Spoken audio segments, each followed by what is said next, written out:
Selamat pagi dan salam kenal semuanya Bapak Ibu orang tua dan anak-anak semuanya. Perkenalkan, saya Sabar Aritonang SPD adalah sebagai Wakil Kepala Sekolah di bidang kurikulum.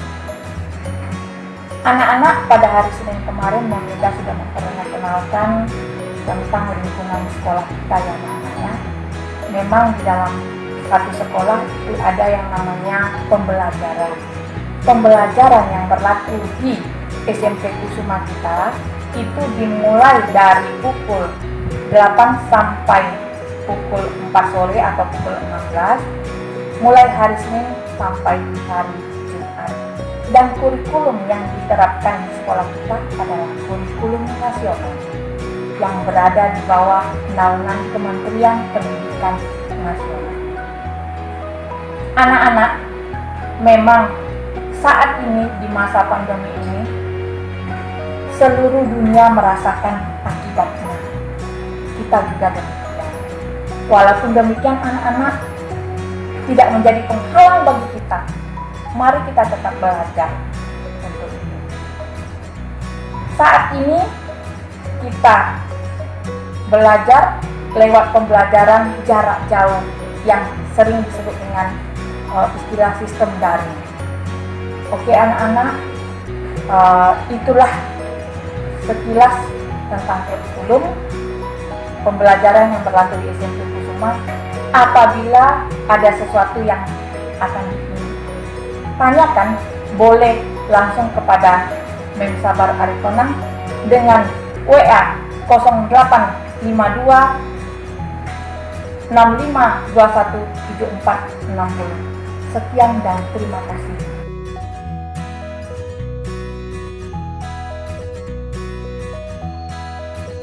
Sekarang kita akan lihat kurikulum yang berlaku di SMP Kusuma Pekanbaru untuk tahun pelajaran 2020-2021. Kurikulum yang diterapkan di SMP Kusuma Pekanbaru adalah kurikulum nasional yang disusun dengan mengacu pada standar isi, standar kompetensi lulusan, standar proses, dan standar penilaian yang ditetapkan oleh BSNP dan kurikulum 2013 yang dihasilkan oleh Pusat Kurikulum.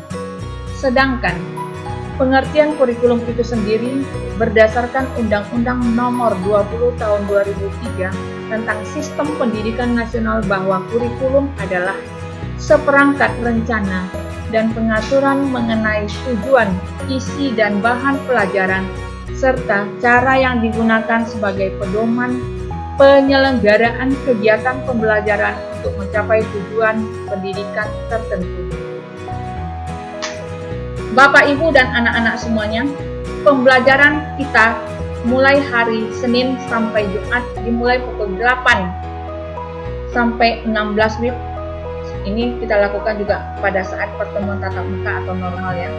Pada masa sekarang, karena pada masa pandemi ini kita melaksanakan pembelajaran jarak jauh atau PJJ atau sistem daring yang juga kita mulai hari Senin sampai Jumat dimulai pukul 8 sampai pukul 16. Dalam pembelajaran jarak jauh ini, media yang digunakan adalah HP Android atau laptop atau komputer yang menggunakan koneksi internet, sehingga pembelajaran dan tugas-tugas dapat tersampaikan dengan baik, dan juga siswa diharapkan memiliki email yang aktif untuk pengiriman tugas-tugas atau penilaian harian atau penilaian akhir semester. Dalam hal pengumpulan tugas atau penilaian harian, penilaian akhir semester itu akan dilakukan absensi karena berhubungan dengan penilaian pada aspek pengetahuan, keterampilan, dan sikap. Adapun Bapak, Ibu, dan anak-anak semuanya, jadwal pembelajaran jarak jauh untuk tahun pelajaran 2020-2021 hari Senin untuk kelas 7 pukul 8 sampai 10 mata pelajaran agama, 11 sampai 13.00 itu mata pelajaran PPKN, 14.00 sampai 16.00 itu adalah mata pelajaran TIK. Untuk kelas 8 juga, dan kelas 9 sudah tertera di dalam jadwal ini. Dipersilahkan untuk melihat. Senin sampai Jumat sudah ada untuk semua tingkatan.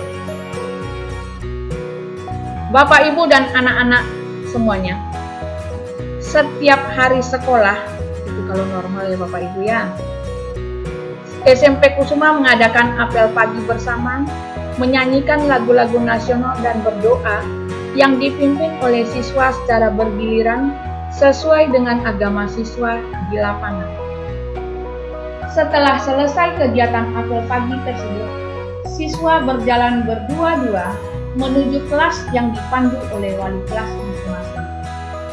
Setiap siswa belajar sesuai dengan agamanya masing-masing, dan setiap hari Selasa sampai Jumat diadakan kegiatan kerohanian setelah makan siang. Bapak, Ibu, dan anak-anak sekalian, setiap hari Selasa jam pelajaran ke-9 dan 10 diadakan kegiatan pertamukaan sebagai aktualisasi dari masing-masing mata pelajaran.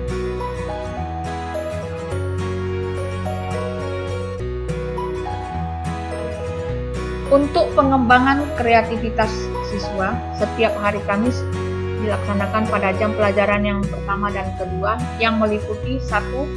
Kusuma Smart Ways untuk pembentukan karakter siswa. Yang kedua, senam untuk kesegaran jasmani. Yang ketiga, Kusuma Got Talent untuk pengembangan bakat atau talenta siswa. Yang keempat, literasi untuk pengembangan kemampuan dan minat membaca untuk mendapatkan informasi sehingga dapat melakukan inovasi-inovasi yang baik dan berguna untuk bangsa dan negara. Sekarang kita akan lihat struktur dan muatan kurikulum. Susunan mata pelajaran pada SMP Kusuma Pekanbaru terdiri dari 3 kelompok, yaitu kelompok A, B, dan C untuk semua tingkatan kelas 7, 8, dan 9. Yang bagian dari kelompok A itu adalah mata pelajaran yang pertama, pendidikan agama dan budi pekerti, yang oleh pemerintah itu 3 jam pelajaran per minggu untuk tingkat kelas 7, 8, dan 9, sedangkan di sekolah kita SMP Kusuma adalah 3 jam pelajaran setiap minggu. Yang kedua, pendidikan Pancasila dan kewarganegaraan yang oleh pemerintah juga 3 jam pelajaran setiap minggu. Di SMP Kusuma juga demikian. Yang ketiga, mata pelajaran Bahasa Indonesia yang oleh pemerintah 6 jam pelajaran setiap minggu. Di SMP Kusuma juga demikian, 6 jam pelajaran. Yang keempat adalah matematika yang oleh pemerintah itu adalah 5 jam pelajaran setiap minggu, sedangkan di Kusuma itu ada penambahan 1 jam, berarti 6 jam pelajaran setiap minggu. Yang kelima, ilmu pengetahuan alam atau IPA yang oleh pemerintah 5 jam pelajaran setiap minggu, sedangkan di sekolah kita SMP Kusuma 6 jam pelajaran setiap minggu. Khusus di kelas 9, IPA itu kita bagi atas 2, 3 jam pelajaran untuk mapel fisika dan 3 jam pelajaran untuk mapel biologi. Yang keenam, ilmu pengetahuan sosial atau IPS yang oleh pemerintah itu 4 jam pelajaran setiap minggu. Di SMP Kusuma itu menjadi 5 jam pelajaran setiap minggu. Yang ketujuh adalah bahasa Inggris. Oleh pemerintah ada 4 jam pelajaran setiap minggu, sedangkan di SMP Kusuma itu menjadi 6 jam pelajaran setiap minggu. Yang berikut adalah mata pelajaran kelompok B. Yang pertama adalah seni budaya yang oleh pemerintah itu 3 jam pelajaran setiap minggu. Di SMP Kusuma juga demikian sama, 3 jam pelajaran setiap minggu. Yang kedua, pendidikan jasmani, olahraga, dan kesehatan yang oleh pemerintah 3 jam pelajaran setiap minggu. Di SMP Kusuma juga demikian. Yang ketiga adalah prakarya dan atau informatika yang oleh pemerintah itu 2 jam pelajaran setiap minggu, di SMP Kusuma kita bagi dua. Yang mata pelajaran prakarya itu 1 jam pelajaran setiap minggu untuk semua tingkatan, dan informatika atau TIK biasa disebut itu 2 jam pelajaran setiap minggu. Oleh pemerintah cuma 2 jam, kalau di SMP Kusuma menjadi 3 jam pelajaran. Yang berikut adalah kelompok C, itu terdiri dari muatan lokal. Yang pertama adalah bahasa Mandarin, itu ada 2 jam pelajaran setiap minggu untuk semua tingkatan.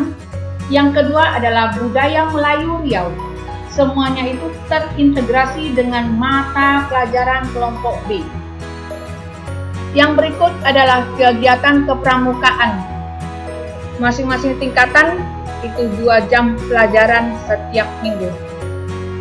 Ada lagi yang dinamakan pengembangan kreativitas siswa, itu masing-masing setiap minggu 2 jam pelajaran, maka oleh pemerintah jumlah alokasi waktu per minggu itu 38 jam pelajaran, sedangkan di sekolah kita SMP Kusuma menjadi 50 jam pelajaran.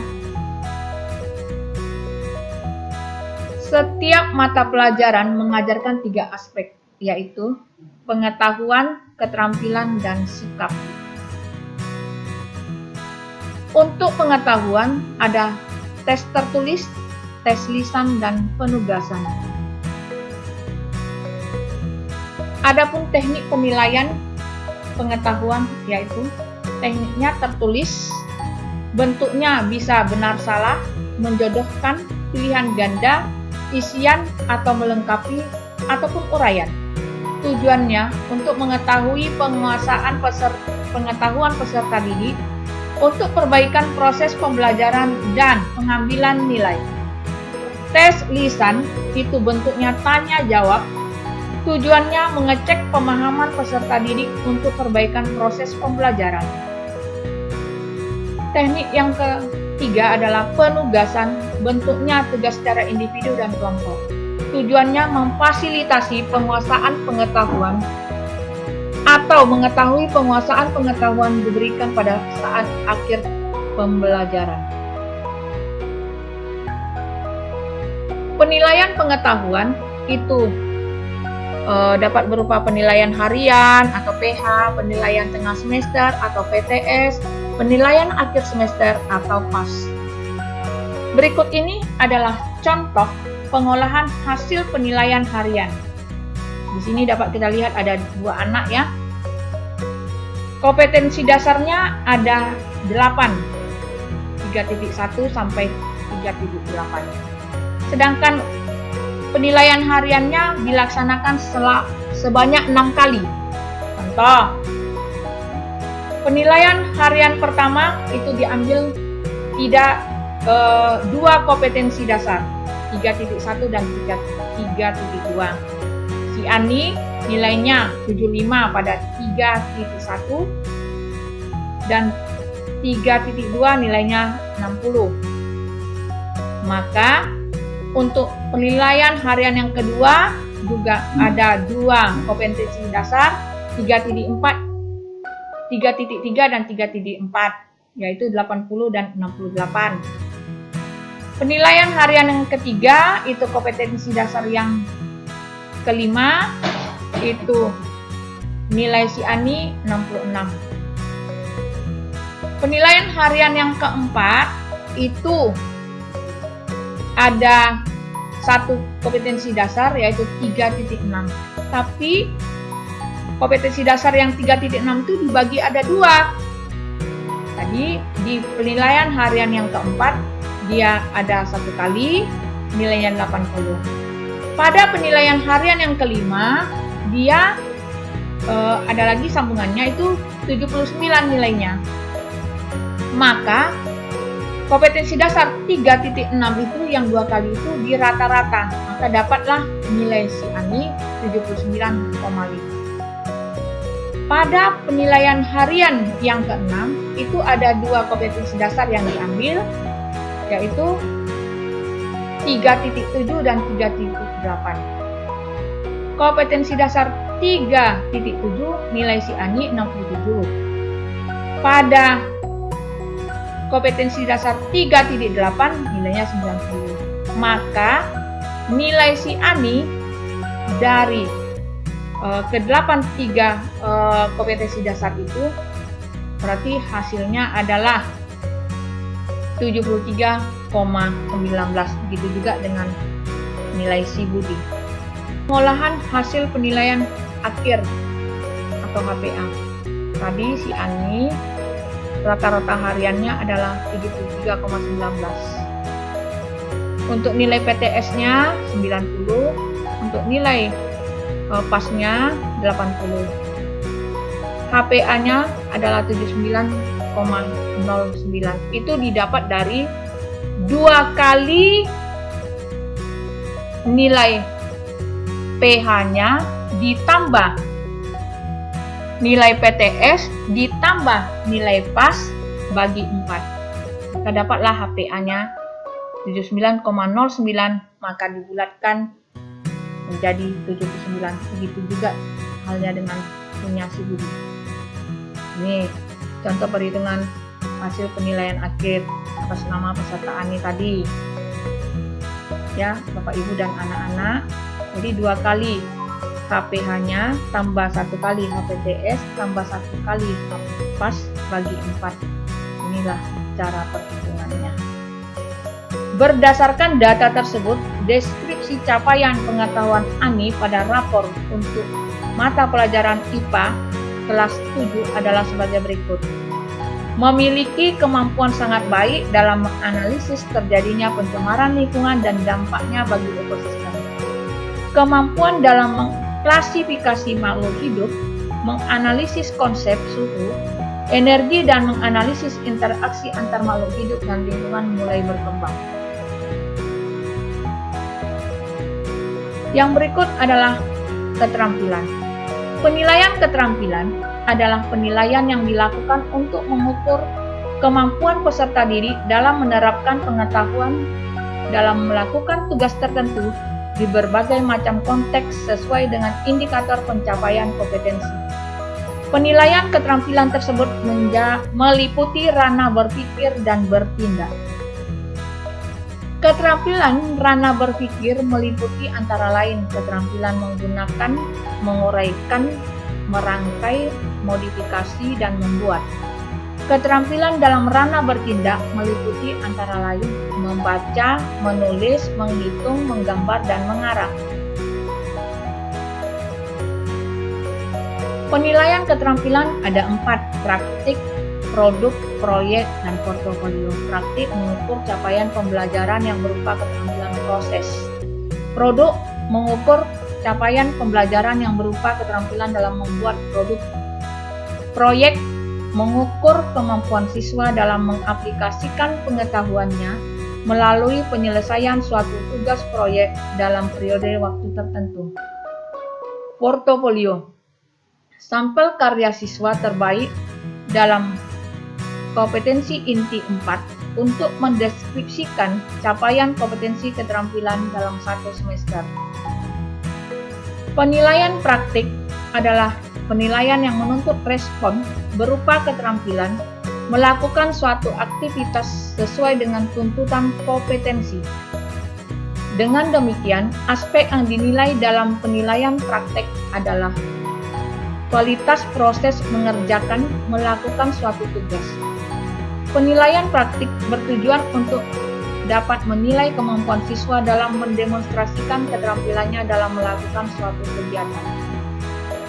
Contohnya, membaca karya sastra, membacakan pidato dalam mata pelajaran bahasa Inggris ya, menggunakan peralatan laboratorium sesuai keperluan, memainkan alat musik, bermain bola, bermain tenis, berenang, menyanyi, menari, dan sebagainya.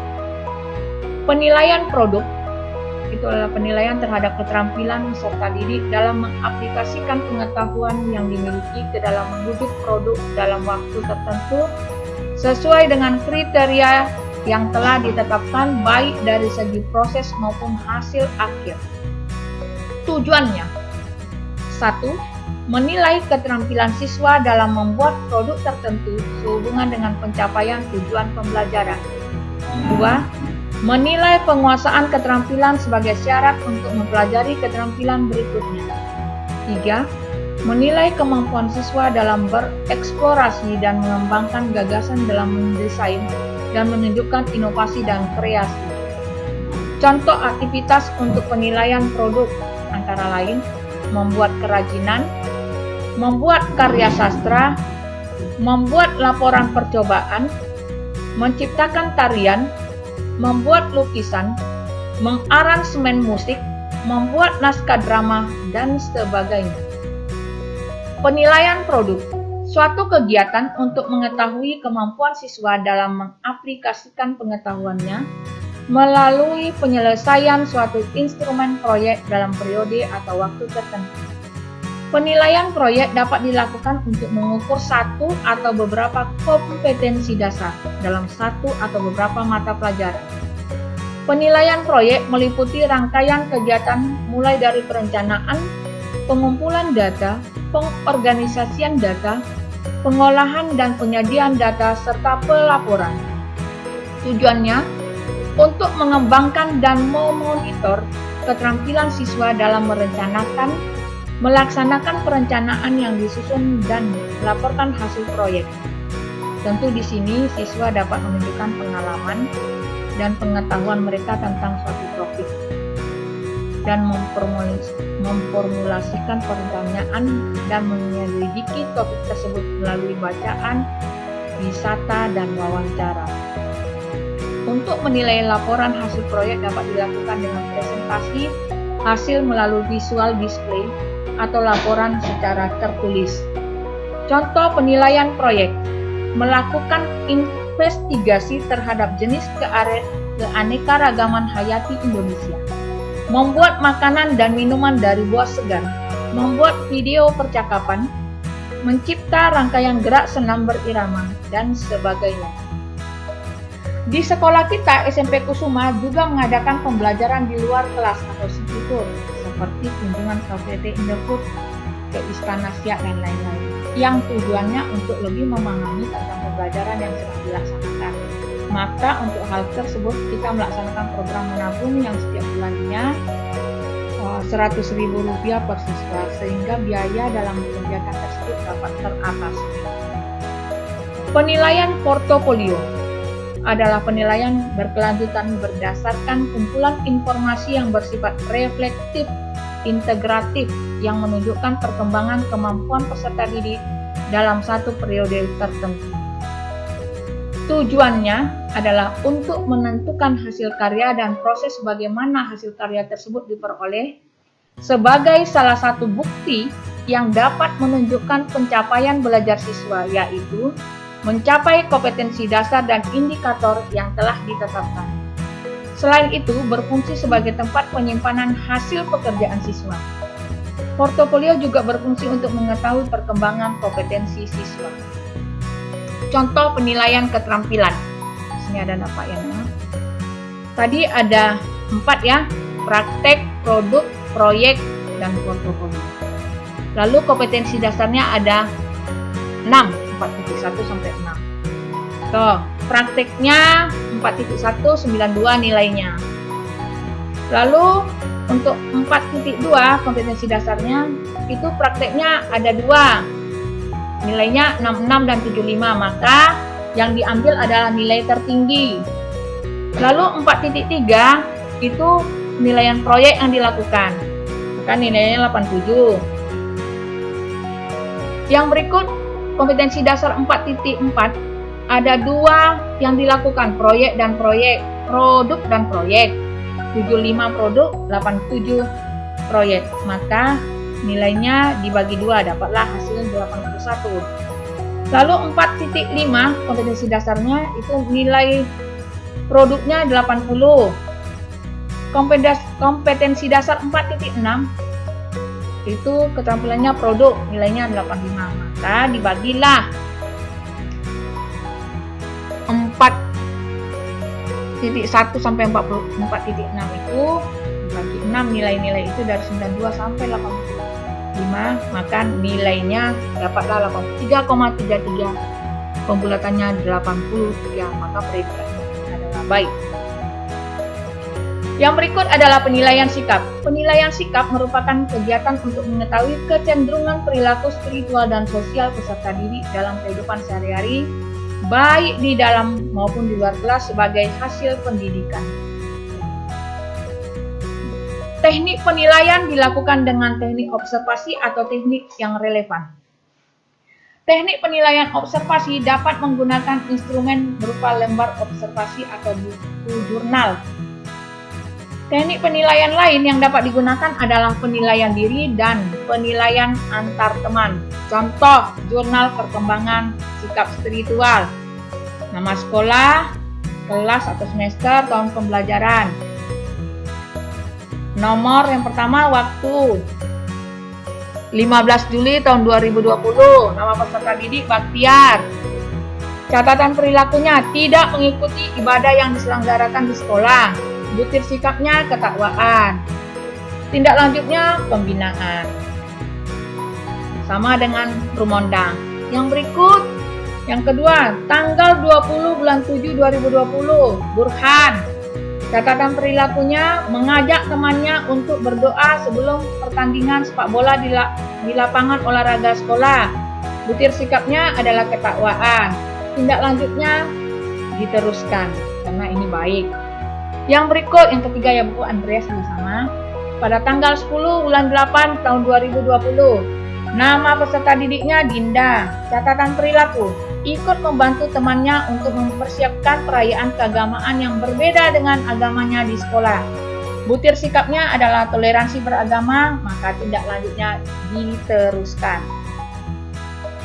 Yang berikut adalah contoh jurnal perkembangan sikap sosial. Tadi spiritual ya Bapak Ibu dan anak-anak, ini sama. Yang pertama, waktunya 15 Juli tahun 2020. Peserta didiknya namanya Andreas. Catatan perilaku, menolong orang lanjut usia untuk menyeberang jalan di depan sekolah. Butir sikapnya kepedulian, maka tindak lanjutnya diteruskan. Sama juga dengan Rumondang, ya. Lalu yang kedua, Burhan, tanggal 20 Juli 2020. Burhan, catatan perilaku tidak menyerahkan surat izin tidak masuk sekolah dari orang tuanya kepada guru. Butir sikapnya tanggung jawab, maka Burhan tersebut perlu pembinaan. Inilah contoh untuk perkembangan sikap sosial. Tadi sudah disampaikan bahwa ada yang disebut dengan penilaian diri. Ini adalah contoh lembar penilaian diri peserta didik. Jadi ada pernyataannya. Jadi anak-anak kita dapat mencentang kolom 1, 2, 3, dan 4. 1 itu tidak pernah, 2 kadang-kadang, 3 sering, atau 4 selalu. Semakin tinggi nilai yang dilakukan atau poin 4-nya, akan semakin baiklah sikap anak-anak tersebut. Ini adalah lembar penilaian antar teman. Jadi anak menilai sikap temannya. Ini ada juga, teman saya selalu berdoa sebelum melakukan aktivitas. Nama temannya siapa? Sama seperti tadi, beri tanda centang pada kolom 1, 2, 3, dan 4. Gitu juga. Lalu, predikat dalam sikap bersifat kualitatif, yakni sangat baik, baik, cukup, dan kurang. Apabila peserta didik memiliki kecenderungan sikap sangat baik pada sebagian besar mata pelajaran, maka dapat diasumsikan predikat peserta didik tersebut sangat baik. Apabila peserta didik tidak ada catatan apapun dalam jurnal, sikap peserta didik tersebut dapat diasumsikan baik. Sikap dikembangkan selama 1 semester. Deskripsi nilai perkembangan sikap peserta didik didasarkan pada sikap peserta didik pada masa akhir semester. Oleh karena itu, Sebelum deskripsi sikap akhir semester dirumuskan, guru mata pelajaran dan wali kelas harus memeriksa jurnal secara keseluruhan hingga akhir semester untuk melihat apakah telah ada catatan yang menunjukkan bahwa sikap peserta didik tersebut telah menjadi sangat baik, atau mulai berkembang. Apabila peserta didik memiliki catatan sikap kurang baik dalam jurnal dan peserta didik tersebut belum menunjukkan adanya perkembangan positif, deskripsi sikap peserta didik tersebut dirapatkan dalam rapat Dewan Guru pada akhir semester. Rapat Dewan Guru menentukan kesepakatan tentang predikat dan deskripsi sikap kurang yang harus dituliskan, dan juga kesepakatan tindak lanjut pembinaan peserta didik tersebut. Tindak lanjut pembinaan sikap kurang pada peserta didik sangat bergantung pada kondisi sekolah, guru, dan keterlibatan orang tua atau wali murid. Ini adalah contoh rumusan deskripsi capaian sikap spiritual dan sosial. Predikatnya tadi sangat baik, maka deskripsinya selalu bersyukur, selalu berdoa sebelum melakukan kegiatan, dan toleransi pada pemeluk agama yang berbeda. Ketaatan beribadah sudah berkembang. Kalau predikatnya baik, berarti deskripsinya itu adalah santun, peduli, dan percaya diri, kejujuran, kedisiplinan, dan tanggung jawab meningkat. Kalau predikatnya cukup, maka deskripsinya santun, cukup peduli, percaya diri, kejujuran meningkat, kedisiplinan mulai berkembang, dan tanggung jawab mulai meningkat. Lalu Bapak Ibu dan anak-anak semua, adapun kriteria kenaikan kelas. Yang pertama, menyelesaikan seluruh program pembelajaran dalam 2 semester pada tahun pelajaran yang diikuti. 2. Deskripsi sikap minimal baik sesuai dengan kriteria yang ditetapkan oleh satuan pendidikan. 3. Nilai ekstrakurikuler dan pendidikan kepramukaan minimal baik sesuai dengan kriteria yang ditetapkan oleh satuan pendidikan. Yang keempat, tidak memiliki lebih dari 2 mata pelajaran yang masing-masing nilai kompetensi pengetahuan dan atau kompetensi keterampilannya di bawah KKM atau belum tuntas. Adapun KKM atau kriteria ketuntasan minimal sekolah SMP Kusuma tahun pelajaran 2020-2021 sebagai berikut. KKM sekolah adalah KKM yang dipakai sebagai tolok ukur ketuntasan siswa dalam rapor semester. Jadi, sama untuk semua mata pelajaran. KKM sekolah untuk tingkatan kelas yaitu kelas 7 70, kelas 8 72, kelas 9 74. Yang berikut kriteria kelulusan. 1. Menyelesaikan seluruh program pembelajaran, artinya tuntas untuk semua mata pelajaran dari semester 1 sampai 6. Yang kedua, memperoleh sikap minimal baik. Yang ketiga, lulus ujian sekolah. Yang keempat, memiliki nilai rata-rata minimal 6 untuk seluruh mata pelajaran yang diujikan dengan nilai minimal 5,0 paling banyak 2 mata pelajaran dan minimal 5,50 untuk mata pelajaran lainnya. Untuk catatan, kriteria kelulusan tetap mengacu kepada peraturan Kementerian Pendidikan dan Kebudayaan yang berlaku. Dan Bapak Ibu semuanya, pembelajaran kita selama COVID-19 ini melalui sistem daring dengan memperhatikan hal-hal sebagai berikut. Yang pertama, memiliki HP Android atau laptop atau komputer yang connect dengan internet dengan aplikasi Google Form yang dapat kita gunakan nanti untuk penilaian harian, penilaian tengah semester, dan penilaian akhir semester, dan Google Classroom untuk pembelajaran. Yang kedua, mengikuti proses belajar mengajar sesuai jadwal yang sudah ditentukan. Yang ketiga, mengumpulkan tugas tepat waktu. Yang keempat, wajib mengisi daftar hadir atau absensi. Yang kelima, materi pembelajaran yang telah diberikan wajib diarsip untuk memudahkan dalam menghadapi penilaian harian. penilaian tengah semester, dan penilaian akhir semester. Demikianlah informasi tentang kurikulum SMP Kusuma Pekanbaru. Terima kasih.